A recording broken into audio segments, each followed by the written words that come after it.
Ketika di kota Roma, jangan pernah membaca nama itu dari belakang. Anda bisa jatuh cinta. Kita tahu semua cerita tentang Roma tersebut. Jadi kita sekarang bicara hal yang terbalik juga. Karena jangan-jangan hal itu adalah solusi. Kita lanjut ya. Pernah kenal dengan istilah currency mismatch? Gak apa-apa kalau belum tahu. Itu juga kebanyakan masalah negara kok. Di mana itu currency mismatch? Kalau Kementerian Perdagangannya geblek, hal ini bisa terjadi. Kita semua tahu bahwa neraca perdagangan Indonesia defisit alias tekor. Lebih banyak impor daripada ekspor. Kalau lebih banyak impor, maka ada yang lebih menakutkan, yaitu cadangan devisa Indonesia menurun jumlahnya. Sekarang yang harus kita pahami sekali lagi, yang dagang itu negara atau swasta? Ya betul, yang dagang ya swasta. Pertanyaannya, uang yang disebut tekor itu uang siapa? Uang pemerintah. Karena yang impor kebanyakan adalah negara. BUMN Indonesia tuh jago impor. Pertamina misalnya. Dan strategi Kementerian Perdagangan. Besi aja sampai impor dan banyak lagi. Tapi yang ekspor kebanyakan swasta. Sementara swasta kalau dapat uang dari ekspor, bagaimana diperlakukannya? Atau saya tanya deh kepada sahabat semua yang berbisnis ke luar negeri. Anda punya kelapa sawit, Anda dapat penjualan dari India misalnya $1 juta nilainya. Modal Anda paling top 50% karena Anda punya sendiri, Anda bukan broker. Apakah Anda akan bawa masuk 100% uang itu ke Indonesia? Jawabannya kalau saya tanya, kalau Anda 100%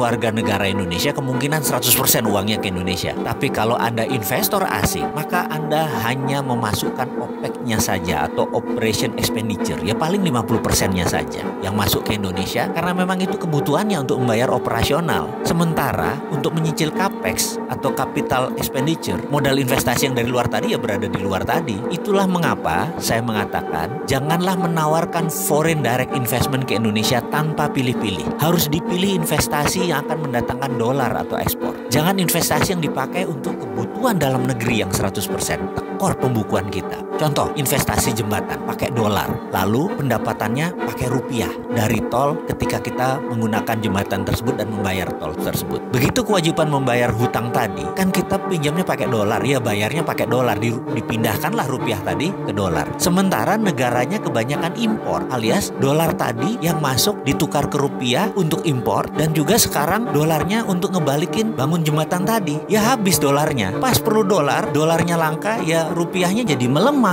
Kapan rupiah bisa menguat kalau kayak begitu? Tahun 2020 bisa saja rupiah jadi 15.000. Bayangkan tahun 2014 rupiah itu 12.500-an. Sekarang dolarnya 14.300 di tahun 2019. Dan ada lagi sebenarnya yang lebih parah. Pas bangun jembatan tadi nggak ada dolarnya, malah 100% barangnya buatan negara lain yang ditaruh di Indonesia plek langsung jadi dan rakyat hanya suruh keplok-keplok pas peresmian. Begitu dipakai, kita mulai nyicil pakai rupiah kita membeli dolar tadi. Top dah kalau gitu, lebih tekor kita. Makanya kata tekor itu fakta. Ke depan bagaimana? Kita baca terbalik kata tekor tadi, T-E-K-O-R tadi, dengan membacanya R-O-K-E-T, roket. Balik semua tindakan kita itu semua. Lawang kemarin salah semua kok. Jadi untuk benar bagaimana? Dari tekor ke roket, ubah semua apa yang kita sudah kerjakan. Salah semua ini. Mau nyoba itu? Pasti kita roket.